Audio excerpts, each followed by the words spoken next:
But the other conversation is too, like, to what, and that's the whole point of the civil rights movement, right? To what extent were the resources that we could access, were they equal?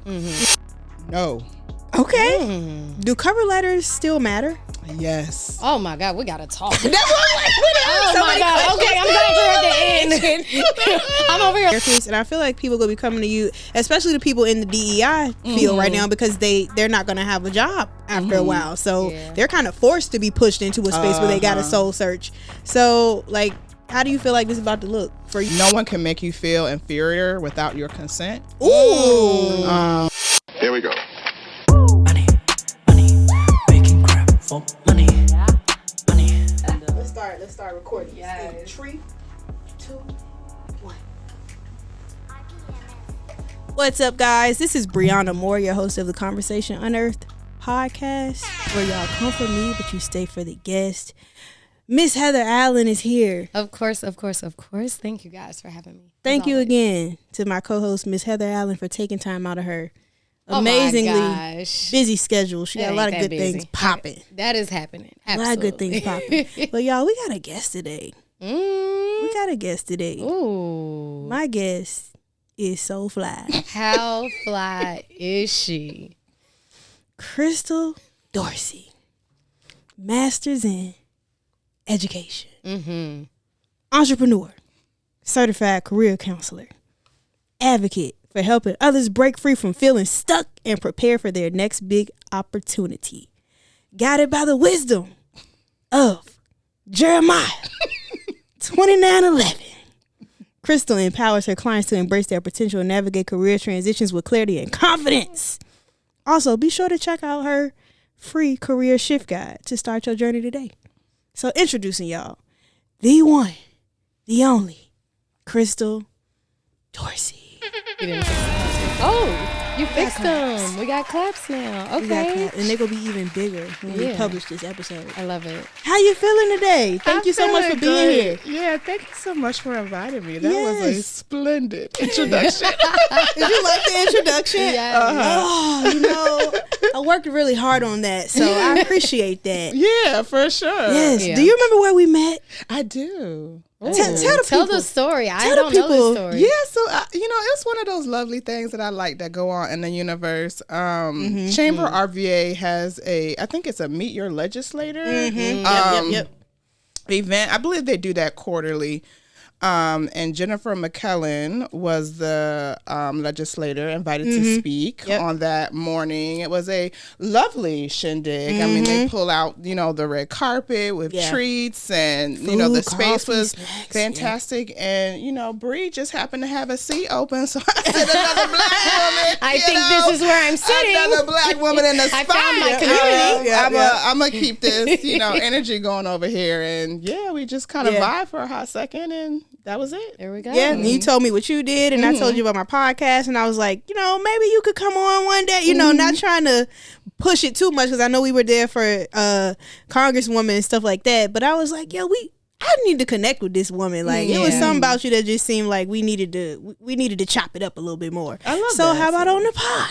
Yeah. What better place? What better space? Absolutely. So, usually I start with questions, but I really like Heather's line of questioning. Oh my gosh. These days, especially for our entrepreneurs and people who focus more so on career counseling, such as yourself. I don't think we've had a career counselor here before. No. So this is first. I love meeting new people in these areas and just learning about what they do. So absolutely, I think this is first. Yeah. So I'm gonna let you go ahead with your question. Okay, I'm gonna kick it off. Well, first, how's your day going? It's going wonderful. Yeah. Yeah. I'm allow myself to be soft and quiet these days, especially on my days off. So I let myself get up quietly. And I had a lovely conversation with my dad, and then started getting ready for this. So shout out to dads. Yeah. I'm a daddy's girl all the way, ma'am. Hello. So shout out to daddy. Shout out to my daddy. Shout out. Yeah. That's that one. Okay, so as we get started, we definitely want to jump into like your entrepreneurial journey, how your relationship with money and all those things. So walk us through your first memory of money and really how that shaped your life. Wow, that's really powerful. I would definitely say one of my first memories of money come from my mother. So, slight backstory here. My give us all the parents were, backstory. my parents were high school sweethearts. And they ended up having me and getting married. But they eventually split, right? So, my mother primarily raised me. My dad was always in my life, but he was an Air Force, service person. So, he moved out a bit. He moved around a bit. So, one of the first memories I would say of my mother is her giving me an allowance. Okay. And her being very kind of What age? woo. This has to be maybe either early elementary school or, late elementary school or early middle school. I can't say for sure, but definitely the practice of her basically paying me for my academic performance.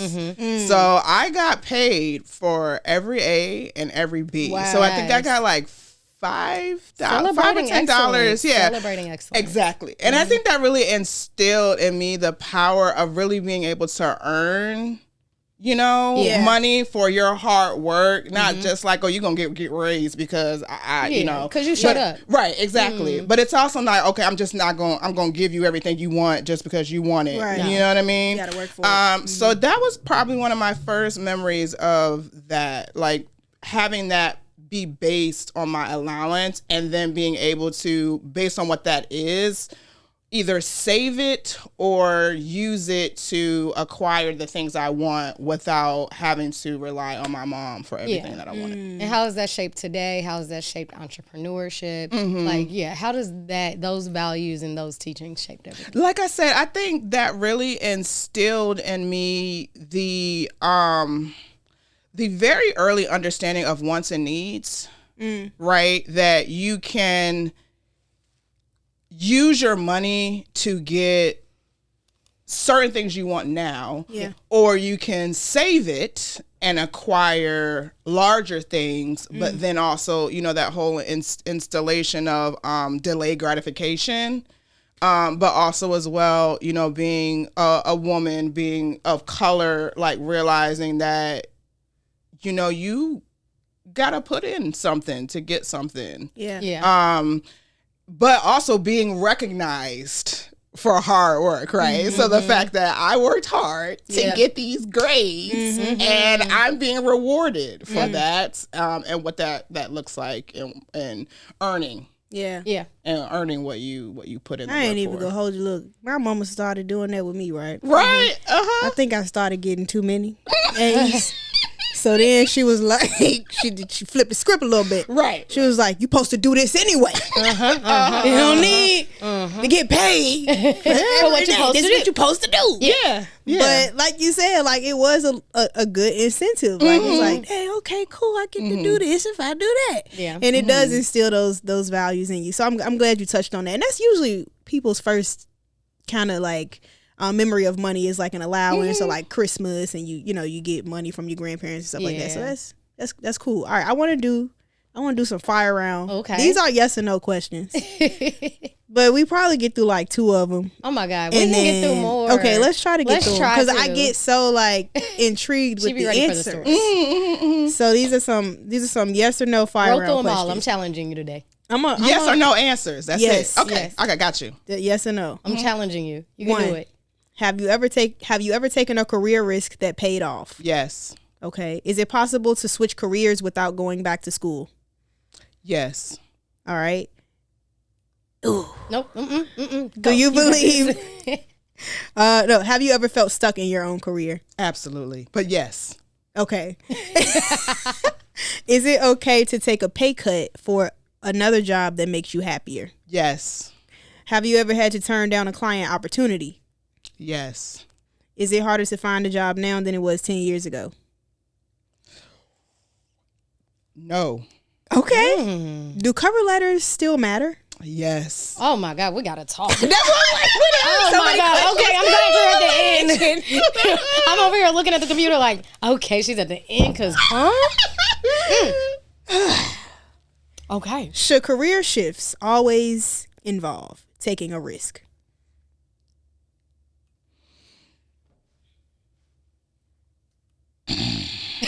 It's the pause. Did you see Tabitha Brown talking about Target? Yeah, no, I haven't seen it. I gotta see it. It was all facial expressions. Okay. So like I heard everything you needed to say in that. Yeah, like rephrase it one more time. Should career shifts always involve taking a risk? I gotta go with intuition. I'm gonna go with yes. Really? Okay. I was thinking no. Okay. Yeah, Okay, we let's gotta go- get we gotta into go it. into it. First off, great job on getting through the whole round. Listen, it's been at least 2 months since she got through the whole round. Yeah. 180 days since we've ever gotten through everything. Listen. Which one did you want to I mean, the first one that comes in my mind is the cover letter. Okay. I hope the employer ain't watching. But hey, y'all don't notice. We here to talk about it, right? Y'all don't notice. Let's be clear. Podcast, My value is my value. Let's talk. freedom of speech. So I'm applying for jobs right now. And I do not attach a cover letter ever. And I have cover letter. I just never attach it because I don't feel like it's helped me ever. But I also am kind of disappointed in the applicant tracking system. I just feel like it works against us at this point because if you don't get it extremely accurate, you're at loss. I know my value, but if no one's seeing it, what's it really helping? I know if my resume got in front of someone, at least 50% of the time, I would probably get at least an interview based on what I've done in my career. So that was why I was challenged by that one. Yeah. Thoughts there? What you think? Yeah. I will have to say, and I literally told this to a student this week, because I have a 9-to-5 job, working at a university in career services, and then I do a specialized population on the side. And cover letters really aren't anybody's top 5 list of things to do. Like nobody, even us as career professionals, we don't like, oh my God, I just love writing cover letters. No. Yeah. Right. Oh, okay. First of all, nobody wants to write them. Yeah. But the way they work in the culture of hiring is that you are right to some degree. Cover letters are used as a weeding out tool, but cover letters for many employers are the distinction between who they bring into an interview and who they do not. Okay. It really comes down mathematically, whereas let's just say an employer, just for easy numbers, right, gets 100 applicants for a job. The applicant tracking system. I'm not hearing her in the mic at all. So You're I not? don't know what just Okay. happened. 1 second. Oh. I thought I was turning myself down. Oh, you turned me down or her down? I thought I was turning myself down. Oh. Okay. Go Can you ahead. hear me now? Yeah, I can Okay. hear you now. I couldn't hear you at all. I was like, wait, it's not picking up, and she's saying some good stuff. Okay. Yeah. Okay. So let's just say, like we said, for easy hiring, a job has 100 applicants. All right. So like you said, the applicant tracking system, and for those who aren't aware of what the applicant tracking system is, it's basically the computers who are reading your documents in order to, determine how qualified you are. It's really based on the words you're using in your document. So that's why that's so, critical and important. But the applicant tracking system will knock off a clean 50 right out the gate because people haven't used the words. A lot of people are out here like, they're just trying to get jobs. They're not realizing that that's what the computer is doing for them. So it will knock off a clean 50, right? So when you get to the 50 who assumingly are the people who've done their due diligence based on primarily the resume, it will then go to the HR person, and the HR person will then swipe through the resumes primarily to get rid of probably another 25, so another half of that amount. Logistically, most of the time, employers do not have the time or the money to bring in 25 applicants. So they got to wipe out another number of folks. That's where the cover letter comes into play, believe it or not. Okay. So when they read the cover letter, what they're doing is really trying to get a sense of who is this person? Because at the 25 that we're at now, everybody on paper has the experience. Yeah. Everybody on paper is qualified, but the cover letter is telling folks, okay, what is this person like, and do I really want to put the time, the resources, and resources in to really get to know them for them to be a good fit? I got you. So based on the cover letter, they'll knock out maybe a clean 10 to 15 more. And that's anywhere from 5 to 10 people that they'll actually bring into interview. Okay. So that really is like how that whole system works and why it's important, and why really, even when a job doesn't require a cover letter, why you should still do it. Very proficient HR professionals and hiring managers can also really tell a cover letter that has been intentionally written versus one where you're just writing whatever you think you need to write. Because let's be real, like most people don't even know what the hell a cover letter, excuse my language, I don't know if I can do that here. I'm going to show it to you afterwards. Right. But most people don't even know what a cover letter is. I have no idea, and I wanted you to ask. Let me show you. I mean, no, I know what it is. I've submitted one, but like as far as how to write one, why you need, I had no idea when I applied to my first job as a nurse. They were asking for it, and I was like, well, let me just go on Google and see like what this is. Yeah. But I was pretty much guaranteed for the job because it was like a formality of me applying, so I didn't really like have to know what it was. But yeah, because we need nurses. We always need nurses. Right, we always gonna need teachers. Okay. I mean, it was like a it's put together. Yeah, no, I know what it looked like. No. But like, I just didn't know what the purpose of it was. So what you're saying is the computers see the cover letter first. Yes. They scan that too? They scanned it. They're scanning all the documents. They scanned okay. Yeah, they're scanning all the documents to see how, like we're saying, basically they're matching up it's an algorithm. Yeah. They're matching up the percentage of words that this document reflects what are the job requirements or whatever qualities that are expressed in the posting. And whatever percentage, like we don't know, because I'm not in HR, you know, like I don't know what the exact percentage is, but basically the people who have the highest percentages of that, they are the person who get usually forward to then like the hiring manager or the person who either sits on the committee or, you know, what have you of whoever is being, you know, potentially brought in for this position.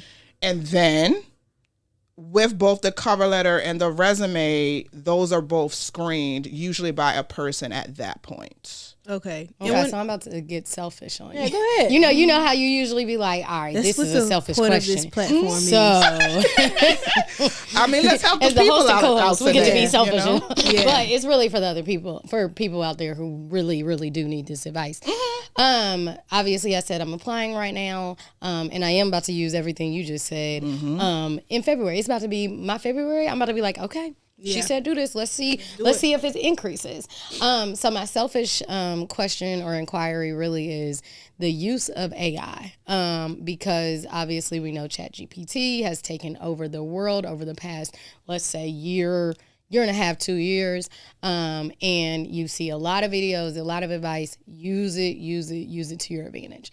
I'll say this is another one of my downfalls that I plugged and played.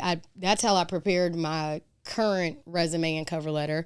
However, I haven't used it traditionally for every single job position because it was like at one point maybe I wasn't giving it the right prompt to like make big changes. It was just like, okay, like your resume is good for this, or I don't know if it was just because the positions were similar. So what's your thoughts on using AI to form your cover letter, to form your resume? And how? Like, what advice would you give? Yeah, I definitely say AI, and primarily I'll just say through the lens of ChatGPT because that's the one that I primarily have used. Yeah. I know, excuse me, you got Gemini and Copilot and all this other kind of stuff. So I haven't used those, but ChatGPT, I would agree with you as well, Heather, that it's all in the prompt. Yeah. So you have to be very specific and succinct with what you're asking to do. I will say I do agree that it has in some ways leveled the playing field. It has made things more less tedious as far as timing is concerned.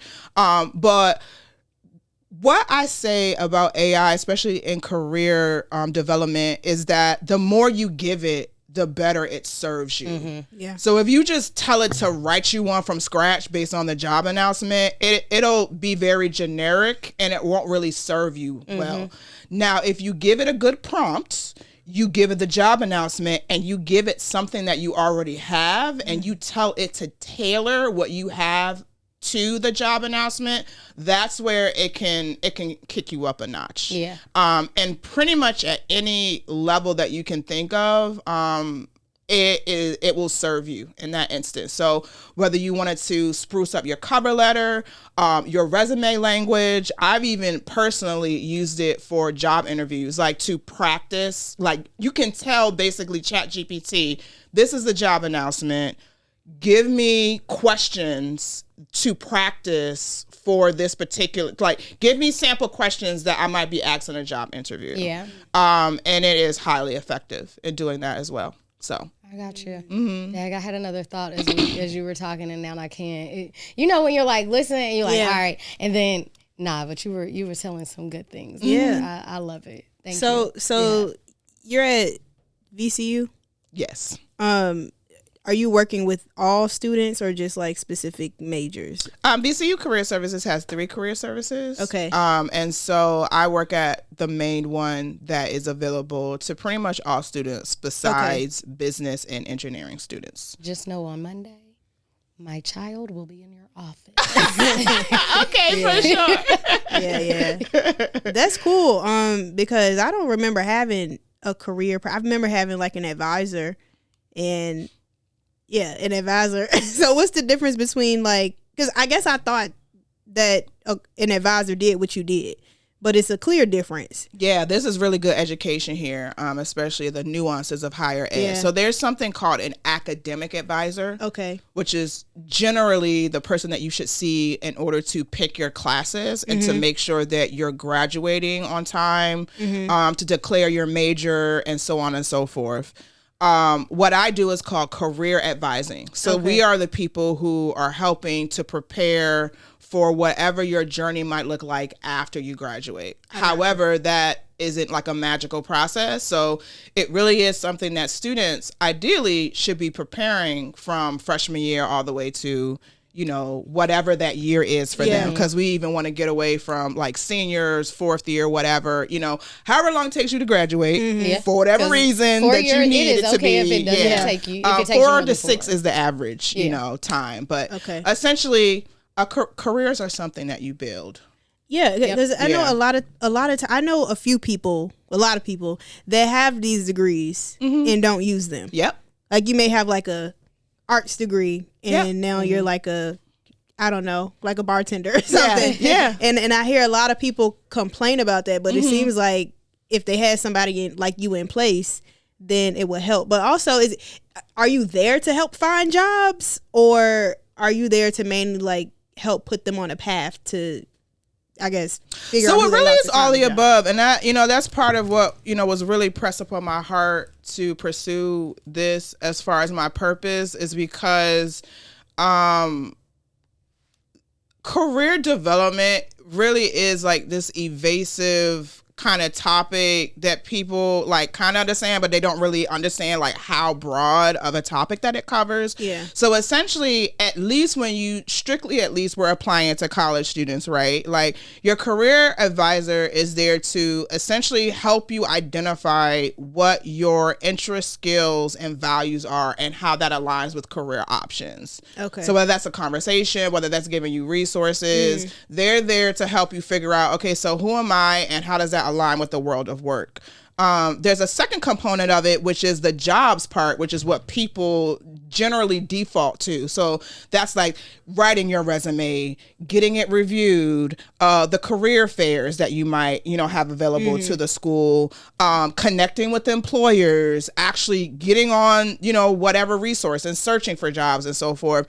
But then you also have the continuing education aspect of it. So there are certain careers that either require or otherwise it will benefit you to pursue some type of graduate degree or professional degree. So we also walk students along that process. So it's a very wide kind of net that involves. And then when you start getting to past college, that definitely is promotions, it's salary negotiations, it's transitioning careers, right? Because whether you really love this thing or you're just trying to move up to take on something different, That is also a part of career development. Our entrepreneurship, of course, which we're here to talk about as well, is a part of that and what that looks like. But then there's a whole career aspect as well that takes place through the K through 12 aspect. So how do we expose children to careers? How do we teach them about what's available to them? How do we help them navigate how to get into college, or if they don't want to go into college, what do they want to do, whether that is the military or vocational school or trade school or whatever. So it is a lot of stuff. So it's a lot. Let's talk through, because a lot of people don't get the internships, don't see the value of getting an internship during school. I think that's, for me, that's one of the reasons why people get these degrees in these random, well, they're not even random, something they do have an interest in, but because you don't have the internship, you don't actually go do the work while you're in college, then you're out of school and you're like, I don't have any experience and I've never done this and I don't know how to do it, and now you're not interested anymore. Walk me through, from your point, what's the real importance behind getting an internship? Do you need them? Are they played out? Like, is it worth it? What should these kids be doing? So that is a very amazing question that you're asking, and it's so important to raise because, like I said, specializing in underserved populations, primarily with the youth aspect of what I do, internships are so key. And a lot of times for us, we're just told, oh, you just got to go to college, right? You get the degree, you go to college, and that's going to get you the job and everything. Set up for you now. But the reality, especially since the Great Recession, the reality is it made hiring competitive in a way, and it took money from things like training and development, whereas employers really hire based on skills. So there are jobs you have to have a degree for. It's not that the degree isn't useful at all, but essentially the skills, the fact that if you've actually done what it is that we want you to do, because we're not going to put money into training you, like we're expecting you to already know what it is that I'm requiring you to do. And a lot of times that is based on an internship. Now there is some, a point to be made, kind of like what you said, like you can get an internship, but it's not really dealing with what it is that you want to do. And there are also some industries as well, primarily the industry that I represent, in my 9-to-5 job, which is like mental health and counseling and all that. The language of internships doesn't always apply to certain fields. You said, you have a background in nursing. That's another example of that. Like that's more coming from your clinicals and stuff. You're not necessarily given an internship or required to have an internships, but there's somewhere around about 70%, could be a little bit more, could be a little bit less, of employers that say the new graduates that they hire were hired from the internship. That at their facility, at their organization. Correct. I see it every day. So internships now culturally, especially in many fields, again, like I said, you always have exceptions to the rule, but internships are literally the pipeline between recent graduates and those that get hired and those that don't get hired.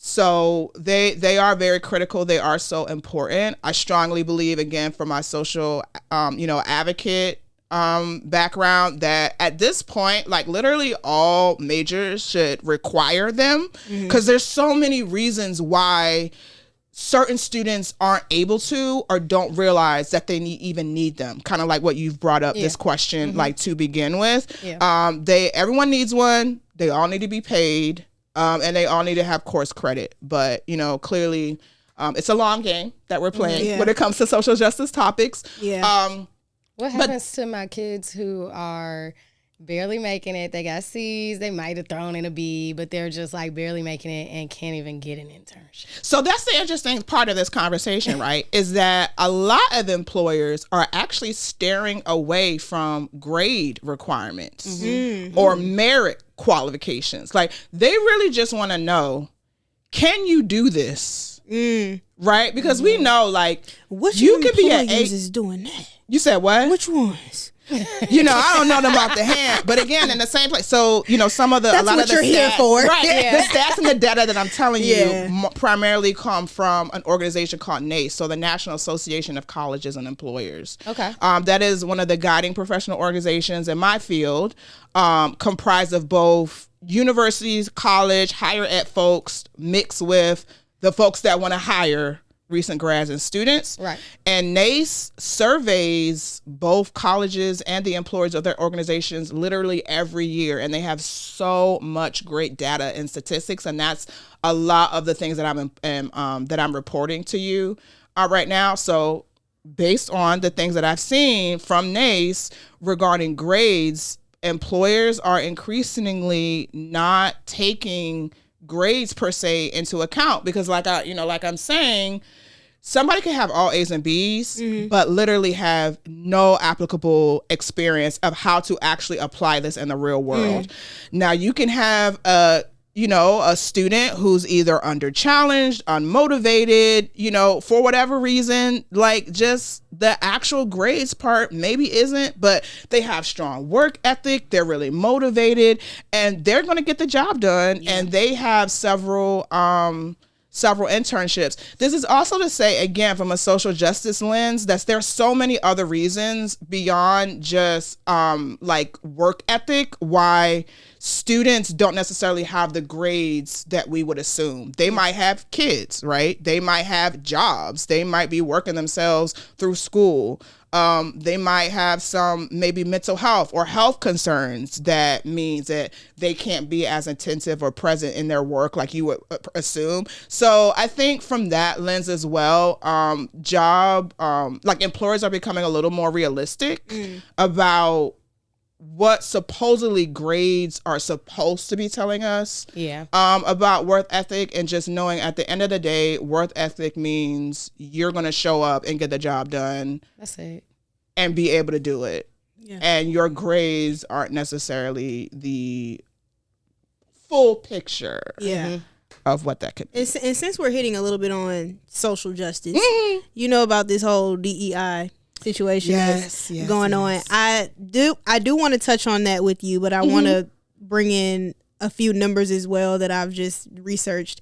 So Trump threw out the executive order that LBJ signed to create affirmative action. However, I'm looking at the numbers. Like, I'm a numbers person. That's what makes sense to me. Before LBJ, I guess to match it to inflation now, white people probably were making a median household was probably like 100,000. Black people were about 5,000. But I'm looking at it too after LBJ and after we signed his deal in probably like the 1980s, I think we were still at 5,000, and this was after DEI took place. And then in 2009, black people got up to 10,000. White people were at like 160.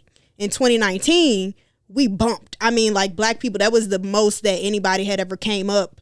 But that was after COVID, and that was during the housing, when interest rates were 2%, a lot of black people got houses. So I guess I'm trying to figure out too, like, I understand that this executive order was taken out of law, but it seemed like it wasn't really like helping anyway to some extent. And I understand that a lot of white women took advantage of affirmative action.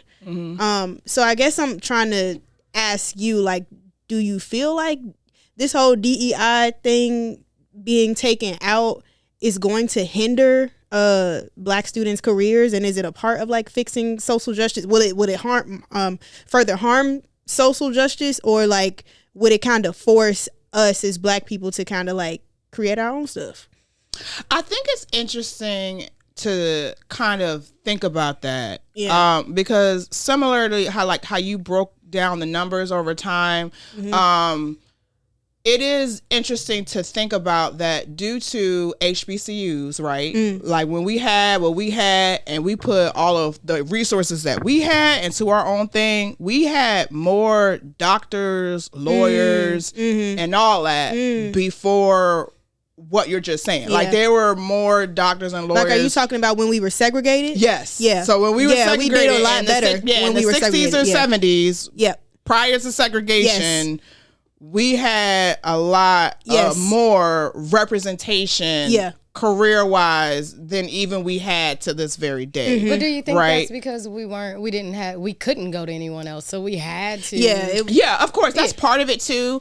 But the other conversation is too, like, to what, and that's the whole point of the civil rights movement, right? To what extent were the resources that we could access, were they equal? And what extent were we being paid the same level of white doctors were paid? Like, clearly we were represented, but did we have the same access that they had in certain instances?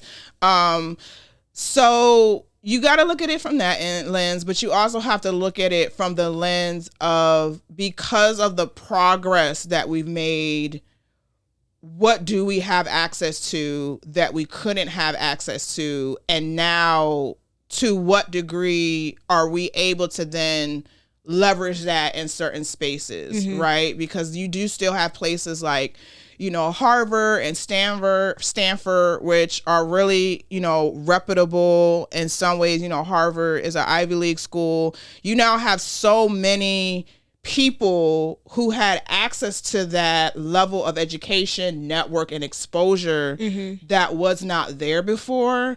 I mean, we wouldn't have a Barack Obama, right? Yeah. We wouldn't have a Barack Obama or Michelle Obama had that, you know, opportunity not been available and open. And now what has that then been able to give us as a community and a society? So I honestly don't think, like, this is very interesting, right? It's a very controversial topic. It's a very complex conversation because part of what I also feel like is happening is the shift culturally of the values between generations as well, is what's going on. That's true, yeah. So you also have a certain level of both boomers and Gen Xers who grew up in a certain paradigm, who are comfortable with this paradigm and are not willing to let it go for the reasons of what the reasons that they have, right? And appreciation again of social justice, multicultural. But you do also have a very passionate passionate. She is choosing these words. Yeah, passionate group of now in some spaces as well. Gen Xers. Get her to do y'all resume. Gen Xers, millennials, and even Gen Z who don't agree with this paradigm. Some of them do now. I can't speak for everyone. Right. But we grew up with Captain Planet and the X-Men and all these multicultural, you know, justice, like understanding of diversity and appreciation for each other. And I think once we get to certain places of power, then I think that will eventually shift or even die out. So that's kind of like my play on it, because I feel like culturally as an age group, we're still, a lot of us are in like this mid-management, mid-career level. Yeah. And we have a certain value set that when we get into these spaces, we will kind of bring those values with us in the workplace as well as politics and everywhere else. And I think that will level things out to some degree. That's just how I... Well, now that we've gotten the controversy out of the way, had to throw that in there. Had to.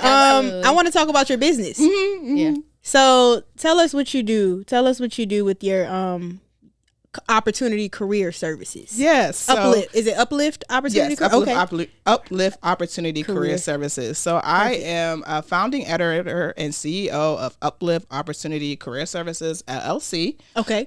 It is a career services and media platform that specializes in the needs of mid-career professionals and underserved students. So I use a lot of videos, bringing in, you know, my blogs, my newsletter. I do direct services, but also I do workshops to basically help that population, move forward in their career. So open up opportunities and prepare them for their next opportunity to align with their purpose.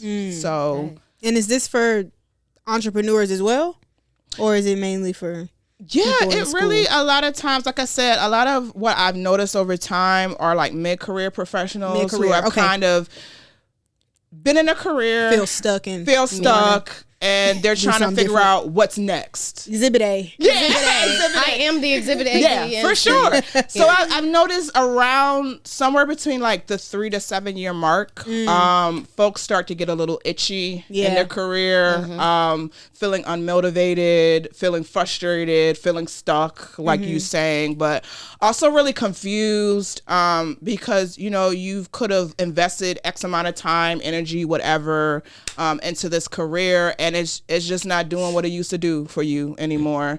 So there is a lot of kind of like soul searching that can go along there, and that's what essentially I'm trained to do as a career counselor, is like really dig into what's going on for you, and whether that means maybe moving up. Maybe that is entrepreneurship. Maybe you stay in your job, but you develop like a passion project or something on the side, or whether you completely change. And those 3 to 4 options could look different from, and I've seen it go in multiple of those ways with my clients so far. Okay. Yeah. And how now I'm about to dip back into maybe not more controversy, but I just got a question, real life question. Controversy. Because we're going from Democratic to Republican, and I'm just wondering how you feel that will impact what you do as far as soul searching careers, because it almost feels like you're a therapist in a way, like a career therapist. And I feel like people gonna be coming to you, especially the people in the DEI field right now, because they're not gonna have a job after a while, so they're kind of forced to be pushed into a space where they got to soul search. So like, how do you feel like this is about to look for you? Yeah, so I want to just clarify education purposes. Okay. Therapy is specifically around mental health, right, per se. And so what I do is a little bit different, is because I'm having very specialized conversations about really your decision-making process and the reflection that goes into what you need to decide upon as it pertains to your career. Therapists need not just certifications, but license. And my career actually doesn't even require a certification in some ways. I am, certified. I am a certified career counselor, but it does not actually require a license to do. So the other thing that you touched on is that there is a very prevalent kind of basically connected. Like, a lot of people's mental health is actually connected to their employment for sure. And their work status. So sometimes those things do interconnect. But I do think that, that is a very real question that you ask, just based on the political shift. Yeah. Opportunities come and opportunities go. Right. And that is kind of what is important, I think, about what I do to help people navigate that. But we just also have to kind of like just be real and honest. Like, life is going to go up and down regardless. Yeah. Right. And you already talked about Lyndon B. Johnson, but we've had Reagan and we've had other presidents that influenced the economy in ways that made folks uncomfortable, and they had to shake and do things. So I think ultimately we just live in very unstable kind of economic times. In general, we were already talking about millennials, and I graduated from my master's degree during the recession, y'all. So I couldn't get no job. What year was that? That was 2012. 2012. Yeah, okay. Yeah. Okay. Yeah, so it was like kind of toward the end of it, but I started grad school during the recession, and the recession was kind of still going on, and I could not find a job in Virginia. So, you know, we had Obama then, so Yeah, that was Obama's administration. But granted, he got a little bit of a mess. He definitely did. He got a mess. So I'm not hating on my boy at all, because I love my boy. But that was really wish he could have stayed around. Yeah, like if we want to change some laws. Can we just bring him back in for like, I'll take him for a decade. You know, decade. I'm sure your sentiment, a lot of people feel. Because the housing crash happened in 2008, right? Which is when he got elected. Yeah. But the housing crash happened under Bush's administration. Right. So he had to clean up all of that, and people still recovering from that. But yeah, that was interesting. That was 2012, and I say that to say, like, you know, people of color, Black, BIPOC. You know, I even have, you know, connections to the Latinx community based on you know, relatives that I have. We're just really resilient people. Yeah. Right, Yeah. and we have to also understand that our livelihood is one in God, right? That's where I get my grounding from. Like, regardless who's president, regardless of who's power, like, my resources come from source. That's powerful. Right. You know what I'm saying? So, but our livelihood is not always, I'll just say that to say, from a civic engagement standpoint, there is so much that impacts us on a local and state level. That is true. That as a community, we are not aware of and do not advocate enough for. That is so true. Our budgets of, you know, the businesses that we work at based on where we work and our taxes and all that, a lot of that stuff comes down to actually our local and state government. Yeah. So that is a lot of what we really need to start thinking about. And shameless plug, just like you said selfishly, again, from the social justice and career standpoint, we need to start showing up in these spaces. That's what I was just about to say. Both from an electorate aspect, and we need to start becoming more councilmen, council people, council whatever, you know, for non-binary and all that. All of us need to roll up. Like, we just need to pull up. Just pull up, y'all. Pull up. Governor, you know, delegate, whatever level. Thinking about that too because I had the conversation that we just had about the controversial one that we just had, but I was having it with somebody else, and she was basically saying like, yo, like when I was in high school, she had went to Highland Springs, and then she went to ODU, and she felt so unprepared. And she was like, yo, like, do you remember we didn't even have books? Like, our books were like 20 years old, and you know, sometimes the teachers would be late because they live so far away. So school board. Yeah, but I'm school board. That's what I'm. And she was like, but like if you look at Chesterfield and stuff like that, like they have better resources. And I didn't have no rebuttal for that. I'm like, well, dang, is that because our community over here in Henrico, are we not contributing what needs to be contributed? I'm not sure if that's money. I don't know what needs to happen in order for these things to be fixed. So like I said, I don't know if you can speak to that or not, but it's a real question I have. No, that's real. A lot of, especially when we start to think about, like we were saying, like our people, a lot of the budget for education comes from property taxes. So we getting real deep on this now, right? Because there's reasons why you have certain amount or percentage of us who live in certain zip codes or areas due to redlining, like you were saying. And the implications of the property value of those places then coincides with the budget of what is allocated to the education of those students in that area, which then it's a domino effect. Wow. Right? I didn't know that. Yeah. But, and then it's not all of it, but it's an interplay between the budget and the school board, essentially, and what the school board, and then whether it's, again, either your city council or even like you're talking about in Chesterfield or Henrico, that's more of a board of visitors. So you have a what they call a strong mayor or a board of visitors kind of. I recently got a graduate certificate in public management, y'all. Hey, so, I'm getting a little maybe too deep into the public administration aspects of it. No, tell what you know. But essentially, whoever sits on the school board, and again, like we talk about pull up, the school board is one of the first places if you want to run for some type of office, that's where you need to plug in. That's where a lot of folks start. And believe it or not, a lot of those people don't have education backgrounds. What? Sometimes. No. Yeah, they don't have education backgrounds. No. So they're making decisions about your child's lunch, your child's books, your child's whatever.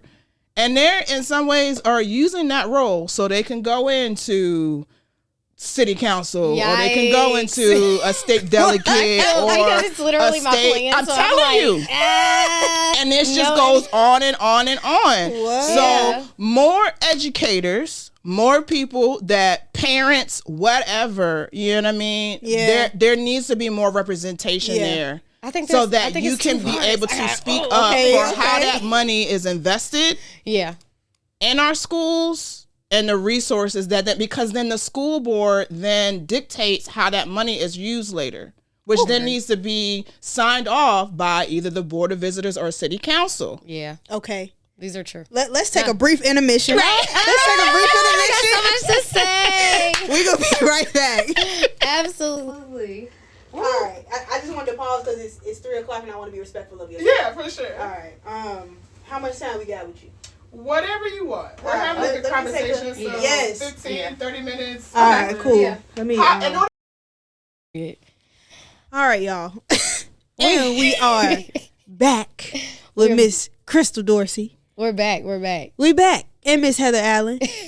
Go ahead and I want you to. I don't remember everything I was about to say, but I'm gonna try to jump back in a little bit. Okay. One, you kind of side noted over to me and was like, "You knew this? Yeah. Like, where do you think our tax money is literally going? It's funding. That's how our government is funded. That's how everything operates. Is literally off of our money. So what we're putting into our property taxes. It's not just top property taxes. Yeah, it's retail tax. It's the food tax. Like I'm staying in Henrico forever. Like if I were to have kids in it, because the where Henrico, at least for who represented right now, literally if you go out to eat, there is a special tax. It's like I can't remember the percentage, but goes all to the schools. Oh, I didn't realize like over that. 60% of the budget in Henrico County goes to the schools. Yeah.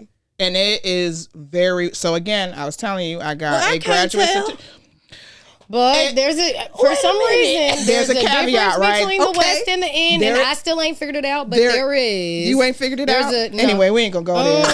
But, listen, I'm on the West End, so I can't really say. But I will say, at least from the kind of budget allocation standpoint, how the money is managed and how it is well done. Like I had to look at that over a 10-year time span, even through COVID. Go read the budget is consistently met.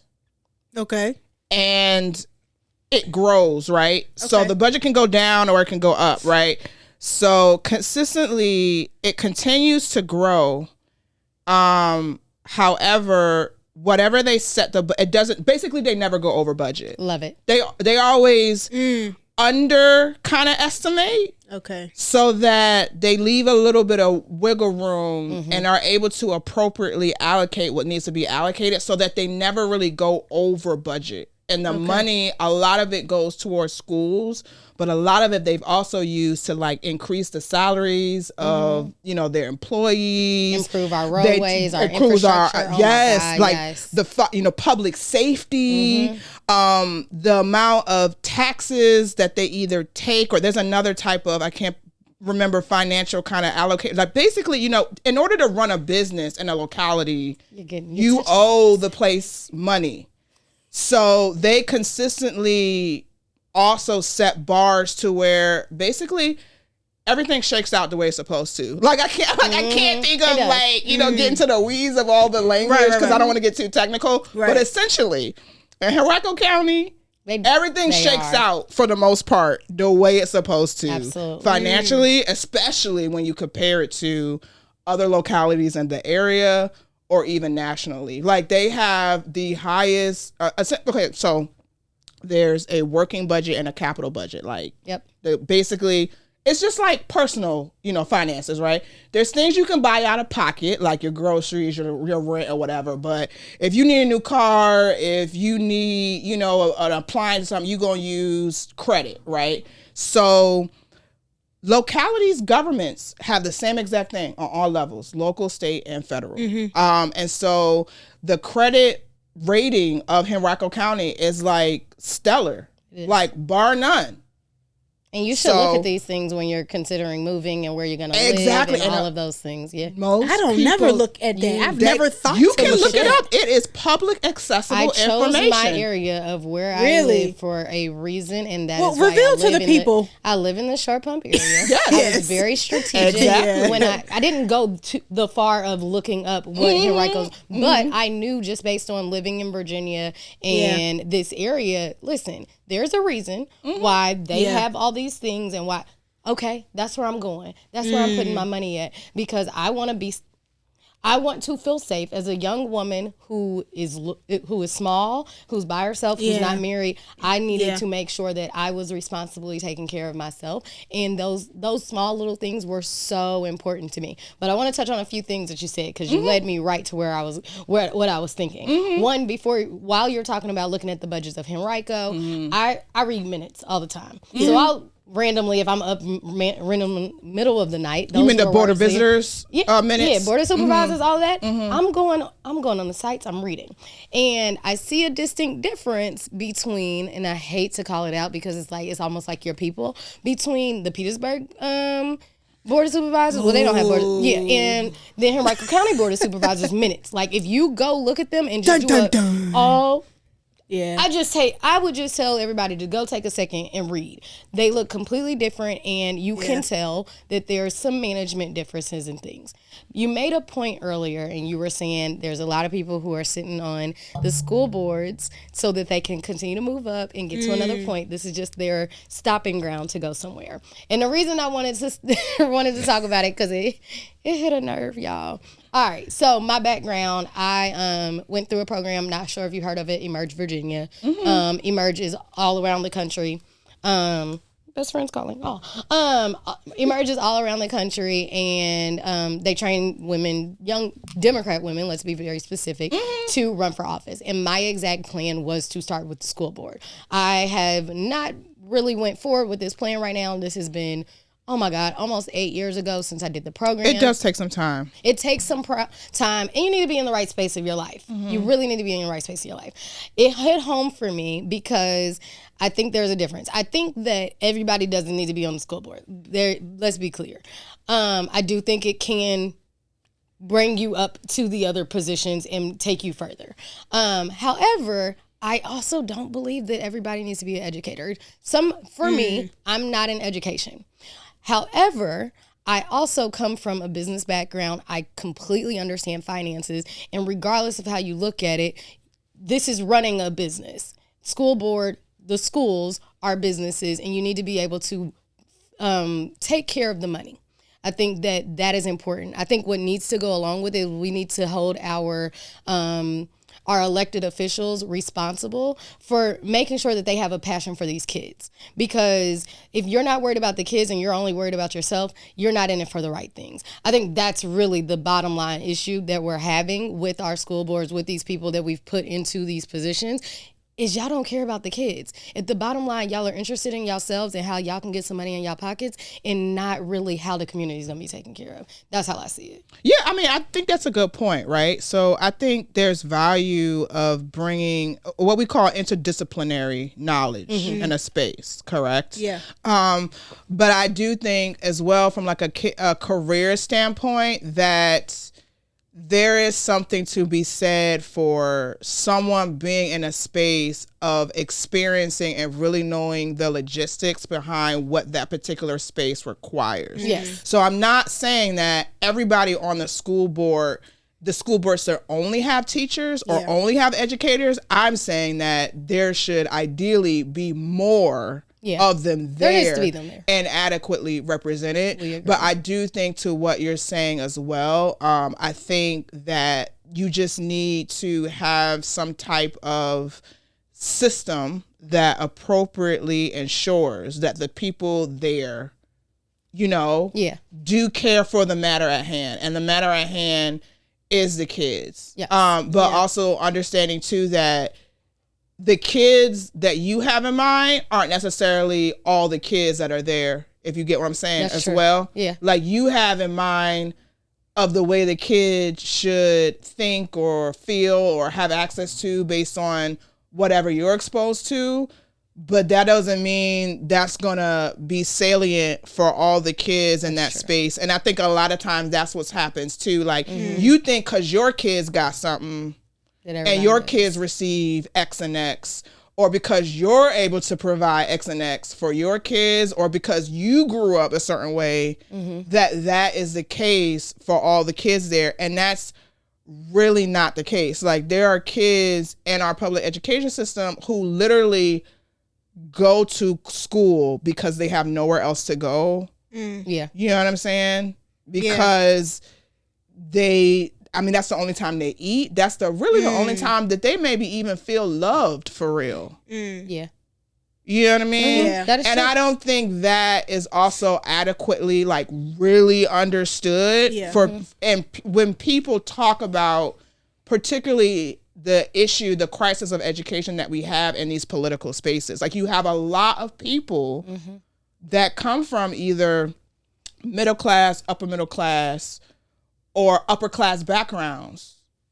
And they're making judgments about primarily what lower middle class and low income kids deal with. Yeah. And that's why they make judgments about where the money should go and how it should be used and this and that, because you're not realizing that if you take band away from kids who have high crisis, trauma, like you're literally, that in some ways, like that's therapy. Yeah. And so, you see what I'm saying? It is. Like, It is. Yeah. But you thinking like, oh, okay, like they just playing with toys. So No, it's so much deeper. It's so like, It is. I can go on again, like you said, Brie. Like I can go on a whole. I can talk about this for We'll be here. hours. We'll be here together. For hours. gosh. There are so many mental, emotional, physical, health ramifications of art. And music Oh my that God, this we is probably so again true. we don't even have time to get Sports into right and now. all of that, like but the again, extracurriculars. all of that Yes. stuff. It does. All of Sound like that you might stuff. need to be on that joint. I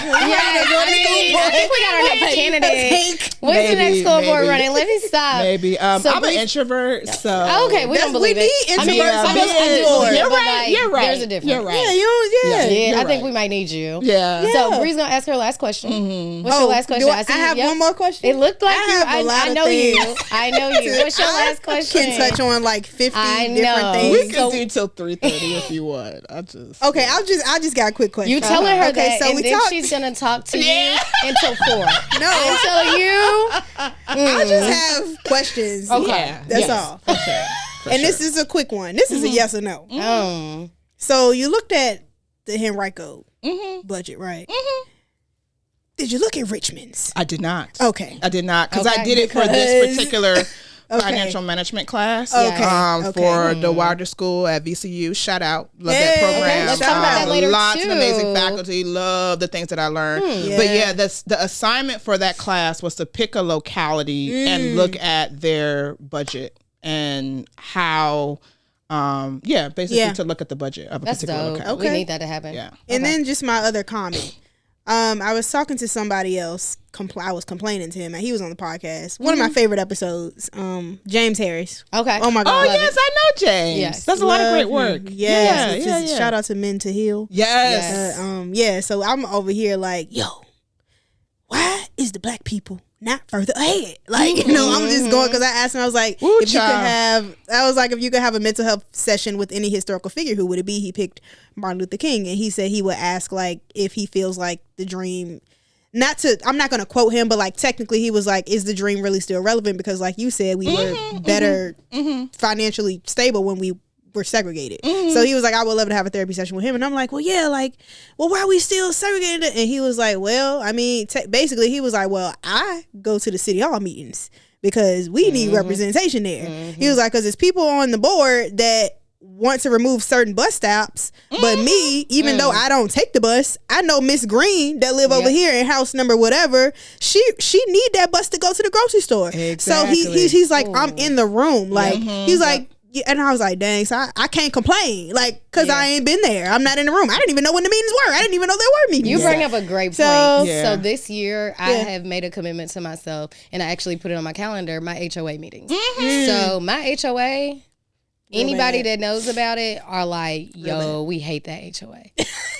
Like, because the president that runs this HOA, not so nice words. Not so nice words. I mean. So I made a commitment this year, monthly. It's on my calendar already for the whole year. I'm not doing nothing else during that time. No, I need to be in front at these HOA meetings. I'm just going to sit there for a year. I've been there before, but I've never been consistent.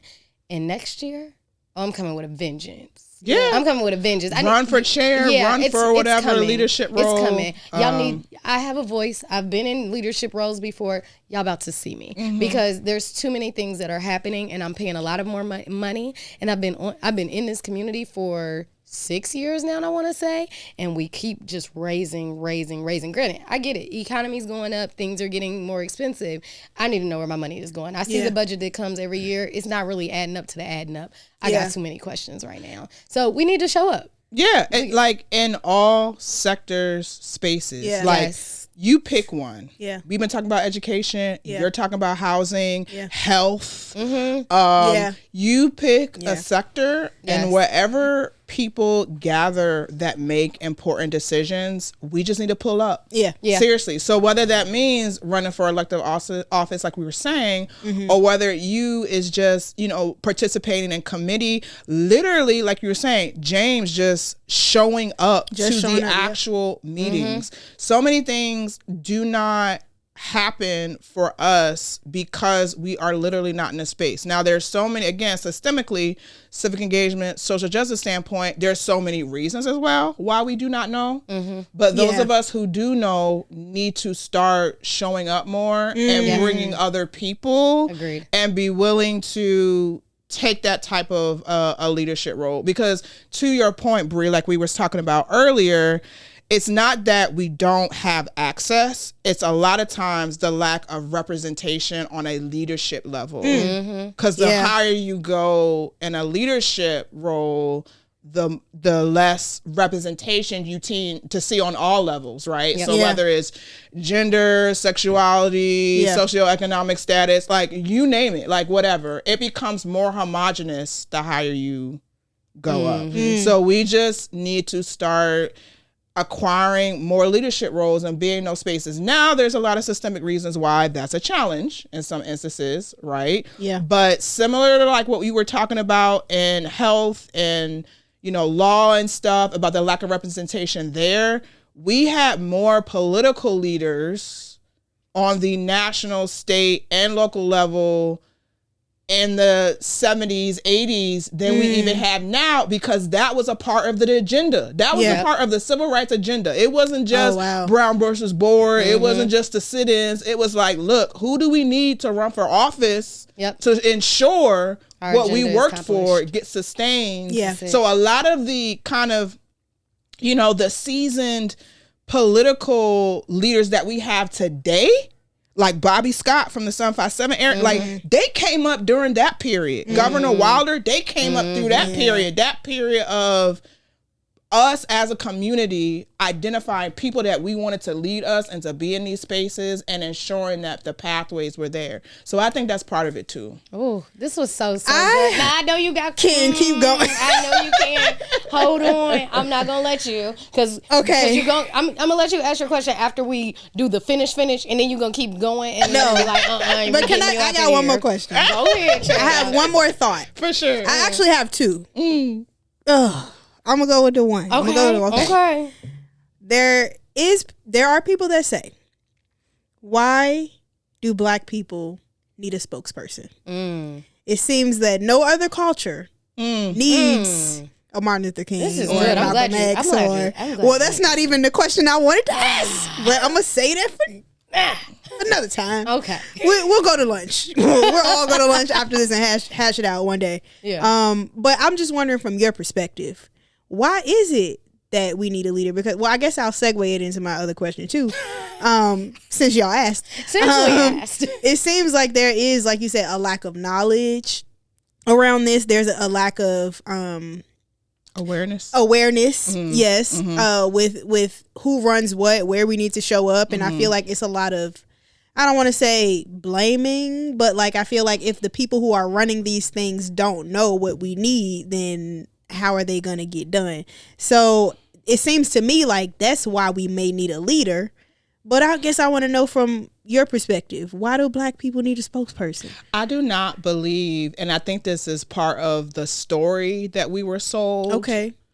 I do not believe we've only had one leader, right? So I think this is the shift in the conversation that we need to have, because in Martin Luther King's time, there were multiple leaders in multiple spaces, right? So you had Malcolm X, others I can't think offhand, but there were literally multiple leaders. You know, the people who ran, Diane Nash, who ran SNCC, and I feel like we've had. It was the real conversation is the loss of community, the loss of us getting on the same page. And I think that's what we've really lost. Like, the Black church used to be and a lot of people have feelings about that, but that is literally where we all came together, regardless of socioeconomic status, our job. That's where we organized sit-ins. That's where we so on. So the HBCUs, same thing. You know what I'm saying? So what we don't have consistent spaces where we gather and come up with a unified purpose and leaders that show up in that space who are also coming together and having conversations about, okay, so when we go back into our spaces, what are we telling people about what we want and the agenda that we're going to push forward? Because I'm so embarrassed as an active person in the Urban League, but there's a very prominent leader in the Urban League. That's the same thing somebody else said around the same time that Martin Luther King existed, that these people literally were friends and they got together. I mean, Martin and Malcolm X is a difference because, he was against it, but then after his trip to Mecca, but ultimately these people knew each other. And they had conversations and they either disagreed or didn't agree, but they went back in the spaces and ultimately they made decisions for the greater good of the people. You see what I'm saying? Yes. So I don't want to belabor the point, but that is the point. The point is we've never had one. We've never really had one leader. First of all, that's a misconception. And that there's always been multiple leaders, and those leaders knew each other, worked together, and the Black community particularly was able to organize and come together collectively as a community for a unified purpose to push forward an agenda. And that's the real thing that we lost. So what I took from this episode was we need to pull up and we need to come together as a community. For sure. Consistently. Can we please talk about consistency? We ain't talking about posts on social media for a week and it's real cool. My God. We're done. We're not going to go to Target right now because... And then a month from now, we're going to Target. No, we need to find our places, that the Black-owned places that are doing the same things, and go there and support and pour our money into there. Because truth be told, is if you spend the money at our Black places, then it will continue to be able to bring more stuff to it, build up their spots, and they will become the targets. But if we don't pour our money into them, it's not going to work. That's the thing. The bus boycotts. We did together. Years. Yep. Ooh. We got together at a church. We do 1 week. It was like one little Black post. We not gonna do this. We gonna need to talk to so and so. We gonna walk together. We gonna do carpools. Yes. We gonna do whatever we need to do. But we not doing this. Yep. And it spread you know, it's same again, like to my Latinx community, Cesar Chavez and Dolores Huerta and the grape, you know, boycott years. You know what I'm saying? It takes years. They got together consistently and decided we not doing this. We don't care what happens. Yep. You know what? Hell or high water. This is what we not doing. It was somebody who was talking about that. For real? On the Breakfast Club. And he said, I forget what his name was, but it was so profound. I remember he said, yo, like, we had our own buses. Excuse my language. He said, them niggas ain't want to ride them. I mean, he said, after the bus boycott happened, and the white people noticed that they needed us, and they let us start getting on, they started riding them buses. So he was like severely like just disappointed in the culture. But he was from that time, you know, from the 60s and stuff like that. So yeah, like I feel like we can do it, but then when something better comes along, we hop on that train. So what you said about consistency is so important. Yeah, it's a consistency. You realize it's a long game. Yep. Yeah. All right, I'm gonna let you. Yeah, for sure. I'm only doing it. I'm literally only doing this because she asked us to get on out of here. So, because listen, I'm enjoying this conversation. This is amazing. This is one of those that I might sit here for another hour or two where I would be like, all right, tell me about this. Yes. But what's your thoughts on this? And let's go this way. Like however, the way we wrap things up is by our favorite quote and what we're reading right now. If you don't have what you're reading, you can absolutely tell us something that you've read in the past that you love. Whatever you say. I was gonna say something else, but I forgot it. But I will tell mine first. So right now I am reading Lovely One, a memoir by Memoir. Thank you. You got to correct me the way I corrected you yesterday about Portsmouth. You got to correct me about Memoir. Yes. Nonetheless, by our lovely first African American Supreme Court Justice, Ketanji Brown Jackson. My bad. I was. Are you enjoying it? That's on my list. I am. That's on my queue. Loving it. I'm still in I'm in either chapter 1 or chapter 2, so I'm still in the beginning. But I am enjoying it. The way she's written, the way she's just described her story is captivating for me. It's very captivating. So I encourage anybody to go read that. And the quote I have is, "Don't downgrade your dream just to fit your reality. Upgrade your conviction to match your destiny." Stuart W. Scott. Okay. All right. I have not thought of a new quote, but I'm gonna use one of my old faithfuls. She told me a few months ago, you need to be prepared. That's why she need to have a different quote for every episode. But this is my quote. You don't need magic when you are the magic. This is my quote. Okay, true. And my book I'm reading is The Millennial's Guide to Adulting. Oh yeah. I did not sign up for this life. Written by our very own. Oh my gosh. Heather Allen. It gets me every time. Thank you. Yes. Such a good book. Thank you. What you got for us? If like she said, if you ain't got nothing, you done filled my cup. Hello? Cup filled. Running over. I can't wait to go back and listen to the episode and be like, I missed that gem. Because I be taking notes after these notes. I be like, oh, yeah, I forgot about this. Yeah. It's good, yeah. I'm so honored to be here with you ladies. I was a little nervous. I was like, I don't know if I got nothing to say for this. But this has been such a joy to be here with y'all this afternoon. You got to spin the block on us. Yeah. I appreciate y'all. I appreciate y'all so much. So one of my favorite quotes, I would just have to say is, no one can make you feel inferior without your consent. Ooh. Which is from Eleanor Roosevelt. Yeah, that's one of my all-time favorites. That I can say off the dome. Now, I'm a book nerd, y'all. So I'm reading like 5 things right now. Me too. I just didn't tell them all. Okay, I'm about to say, so I don't know if you want me to tell them all, but my list is crazy.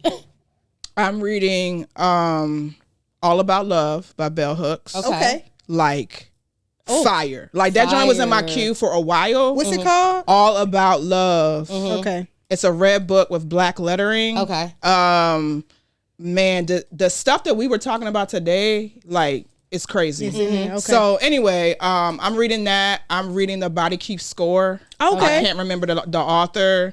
I know that one. Yeah. Man, that book that's a good one. It's amazing. Yeah, like, it's so dense. It's basically a neuroscience textbook, but he's wrote it in such a relatable way that it's just amazing. Anyway, and then for my novel, I'm reading a book called The Partner Plot by Christina Forrest. Okay. I'm just in a kind of a romance love Yeah, I love that period era. with my I like fiction that. books. Yes. So I'm enjoying it. I hope that plays a part. part. My questions that I was going to ask was, they weren't that bad. I'm going to tell y'all. But they go in the whole romance era. They were, how much money are you willing to spend on the first date? Or should someone spend on the first date? Like, what's a good number? And is it the most? So drop these in the comments. That's what I want. Since we didn't talk about them, drop your answers in the comments to this video. That's what I want to see. Okay. It is the most wonderful time of the year, but face it, your family is crazy.